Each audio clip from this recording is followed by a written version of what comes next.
કેશોદના ભાટ સિમરોલી ગામે ગ્રામજનોએ દેશી દારૂના વેચાણ પર જનતા રેડ કરી છે।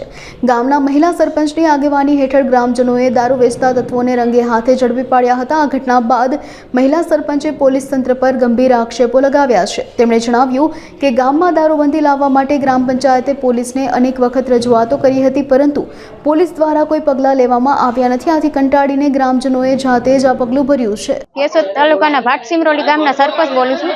2 લેટર પેક ભરીને આપેલો છે પોલીસ સ્ટેશનમાં, તો પોલીસ વાળા કોઈ લોકો ધ્યાન દેતા નથી ને મજૂર માણસે બૈરાઓ હાઈના હેરાન કરે છે। બૈરાઓ કાયમે જાય છે, જણ દારૂ પી પીને મજા કરે છે ને જનતા રેડ નાખી છે અમે દેશી દારૂ। આમાં કાયદેસરની કાર્યવાહી થવી જોઈએ। અમારા ગામમાં બેફામ દારૂ વેચાય છે, એને લીધે અમે પોલીસ વાળાએ કઈ અમને ધ્યાન આપ્યું નહીં, એને લીધે અમે જનતા રેડ પાડી છે। મુદ્દામાં તો ઠેલી આખી ભરેલી હતી પણ વેચાઈ ગયેલી છે, તો 15 થેલી છે 10। હવે આમાં કાયદેસરની કાર્યવાહી થવી।